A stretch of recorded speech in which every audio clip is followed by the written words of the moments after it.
Hello and welcome back to my channel. Last week I hit 1 year since having my ileostomy reversal. So I thought I would share how it's been this last year.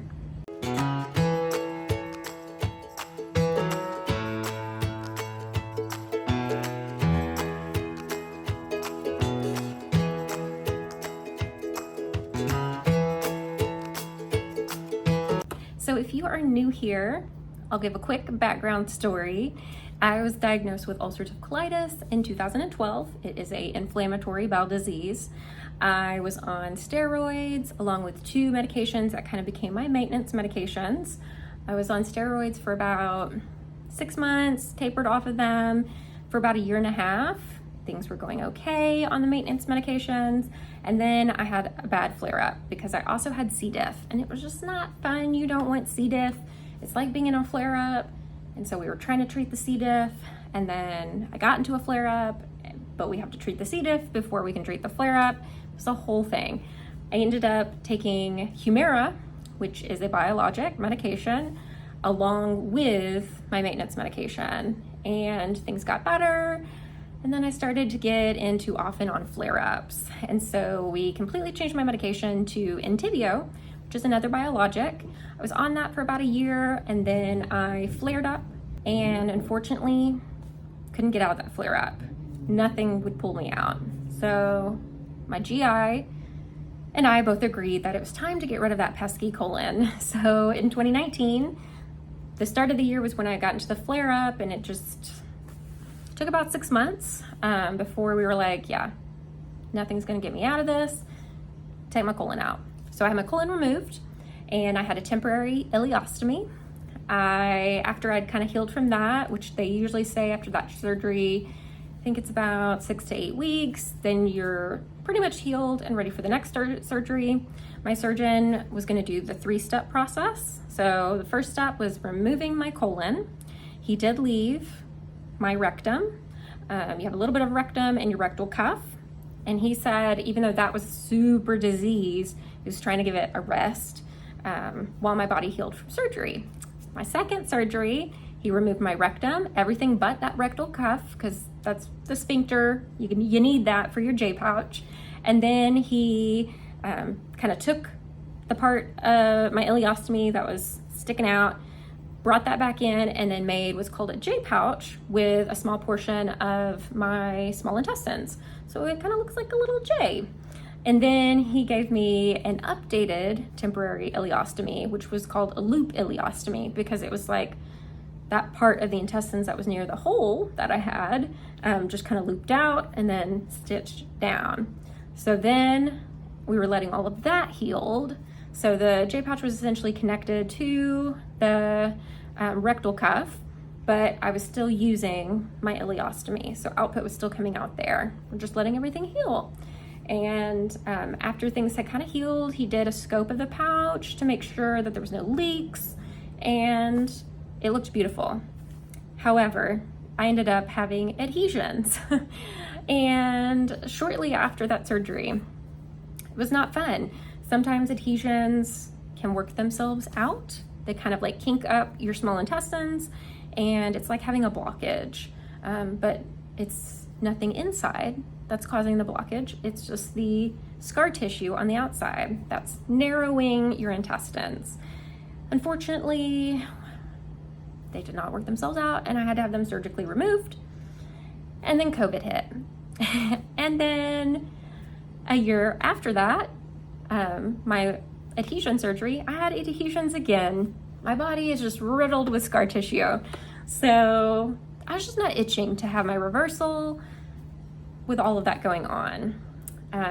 So I started having, noticing I was having like a lot of mucus come out of my rear, because it was normal, even though I still had my ileostomy bag, for mucus to come out because it's gonna collect. It was collecting in the J pouch, it wasn't being used, so it has to come out. Well, I noticed just a lot was coming out.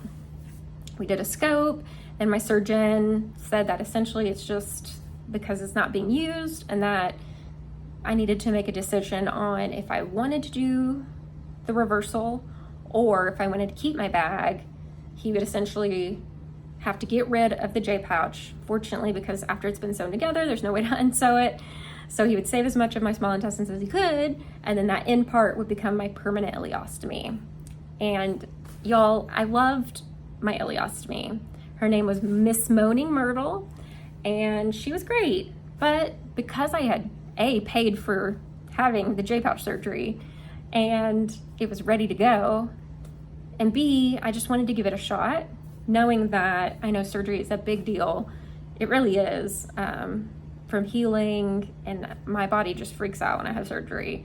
But if push came to shove and the J pouch didn't work, I won't be upset having an ileostomy again. So I wanted to go through with it. It was a big decision because the thought of sitting on the toilet to have a bowel movement and just knowing how it was with my ulcerative colitis, I was nervous. And so last summer, shortly after the 4th of July, I had surgery to remove my ileostomy and utilize my J pouch. The surgery that I was only supposed to be in the hospital for a couple days turned into me almost being there for 2 weeks because my bowels just did not want to wake up. I had a tiny bowel movement. We thought things were moving in the right direction, and then they stopped, and it was just me throwing up. So that was not fun, but things started to turn in the right direction.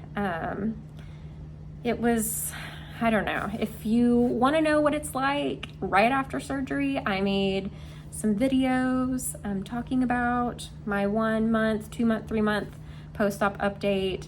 You go to the bathroom a lot, but things turned around and got better. And a year later, here we are. So I just wanted to talk a little bit about what's been going on because I've made update videos, and then I kind of stopped because I was having little issues with the J pouch and having a stricture. So 1 year later, what's going on? I have talked about this before, but I can hold it. So the fears that I had back with my ulcerative colitis when I was in a flare-up, because when I was not in a flare-up, things were great. But when I was in a flare-up, you know, having that urge and having to run to the bathroom and not always making it because you just can't hold it because it's liquid. I don't have that at all. I never had that. Shortly after the surgery, I'd say yes, there was kind of, because my body was getting used to using those muscles again. And yes, it is liquid, but I feel like anytime after a surgery, your body is like, it's been through the ringer, and then you've eaten hospital food, which is not your normal food. And it's gonna be liquidy, guys, until you get back into your like daily routine. And then things are gonna start to thicken up. And of course, there's things that you can use to help thicken things up. But I never had, you know, that issue. I did have to wear, you know, Depends in the evenings. I had a lot of gas at first, and that was just after surgery. They pump you with gas, so you have to let it out. I will say that even today, if I feel like I have gas, I have to sit on the toilet because unfortunately, it's not just gas that comes out. So every now and then, one pops out unexpected, and that's usually okay. But if I feel like, oh, I really need to let gas out, I need to go to the bathroom to do that. So that is one thing that I do. I can't do just not in the bathroom. Things have gotten better since at the beginning of the year. I had a dilation of my pouch because I had a stricture, and then I actually had to have anoplasty surgery to open that up because the dilation unfortunately lasted for like a couple days and then just got narrow again, and there was just a lot of straining and it was very painful. My body, I'd say, is recovered, but I am wearing Depends in the evening, just when I'm going to bed, because sometimes my body relaxes, and a lot of times it's related to gas. I go to let the gas out, and then I wake up like, no, and have like a small accident. In the last week and a half, 2 weeks, things have started to improve. So I'm hopeful that, I know this may sound like bad to some people, but during the day I'm fine.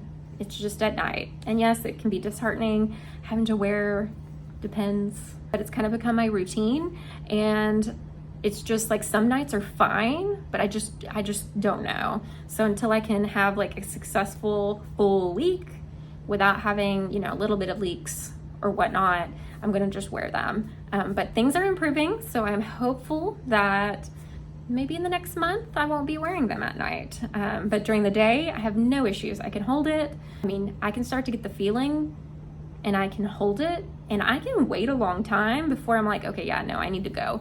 Because there is a point where eventually it's gonna be like, okay, you're gonna have an accident if you don't go to the bathroom now. As far as how many times I go in a day, it can vary, but usually 6 times is my low, 10 times is my high.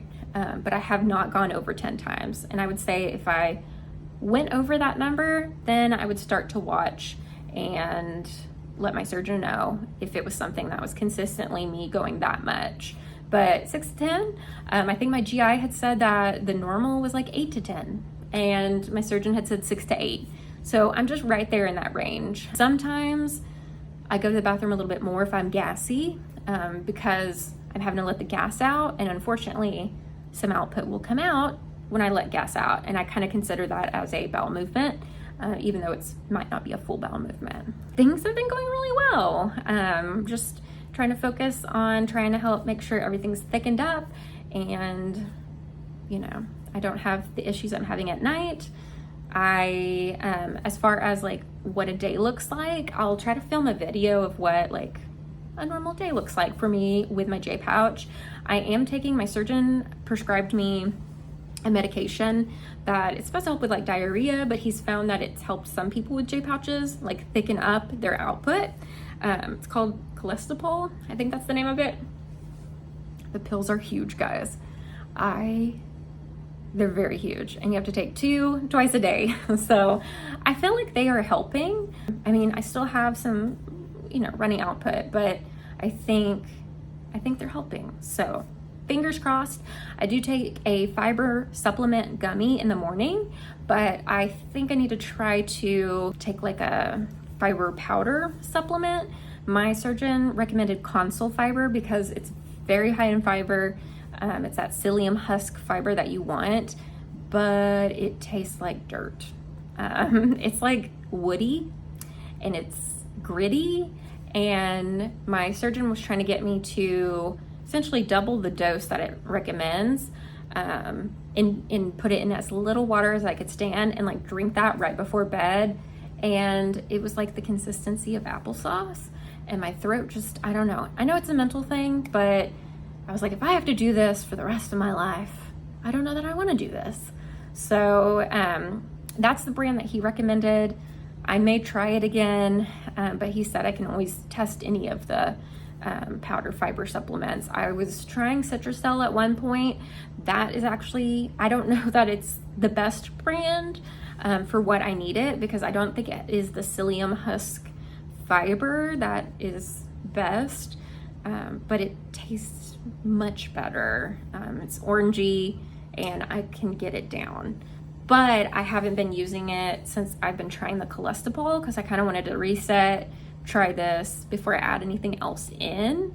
So I may start trying to do that as well. It's just hard, you know, if I was home all day, I could be more consistent with chugging some Citrusel in between meals, but it's harder when I'm working because I'm in the office, and it's just harder. I can make it work, but just harder to be consistent in those ways. So we will see.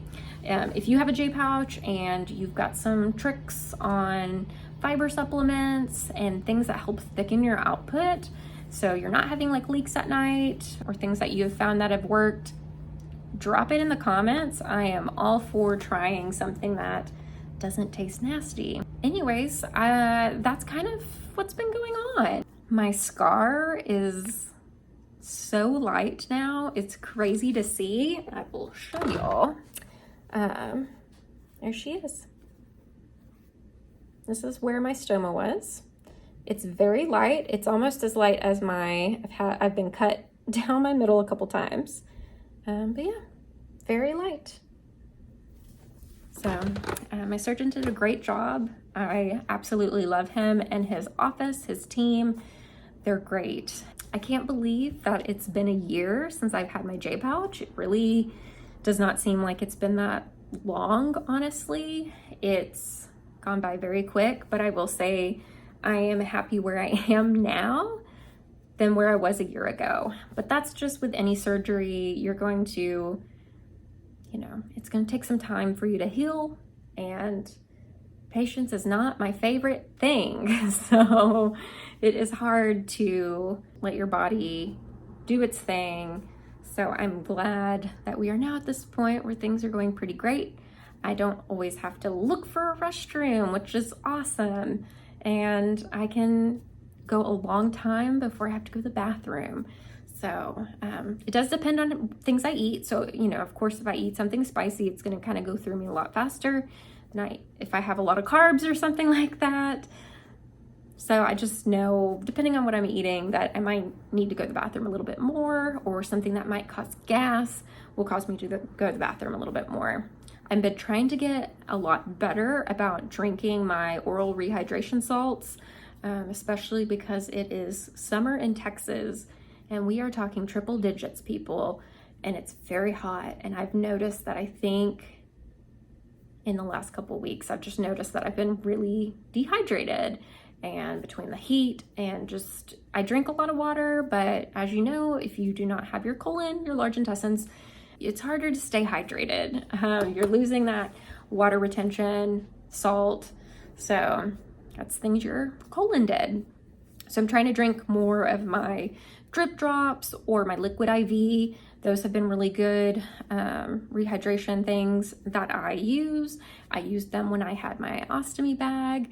I just think it was easier with my ostomy bag. I could see like how much was coming out into my bag and be like, ooh, I'm losing a lot of liquids. I've not been drinking enough. Whereas now I'm sitting on a toilet and I'm not fully aware of how much is coming out. And so I've been really bad about that. So I'm starting to get a little bit better, and hopefully that will also help. So yeah, yay, 1 year without Myrtle. And we're also coming up to the time when I actually had my colon removed. I had the surgery in July, so it was like towards the end of July. So we're almost 4 years without my colon, and it's been an up and down process, but I would do it over again if I had to, because just all the pain that I was in with my colon, it's just been a lot better without that colon and without that pain. So anyways, that's my little 1 year update. If you have any questions, make sure to drop them in the comments, and I can give you, at least my experience with my J pouch. Or if you have a J pouch and you have any suggestions, any tips, things that can help with thickening output, things that you use that you found that have worked, drop them below. I am all ears for trying something. If you like this video, give it a thumbs up. If you're not subscribed to my channel, subscribe. I talk all about my J pouch life, IBD, ulcerative colitis, Crohn's, all kinds of things. And if there's something that you would like me to talk about, drop it below. I'm all ears. So until then, I will see y'all in the next video. Bye.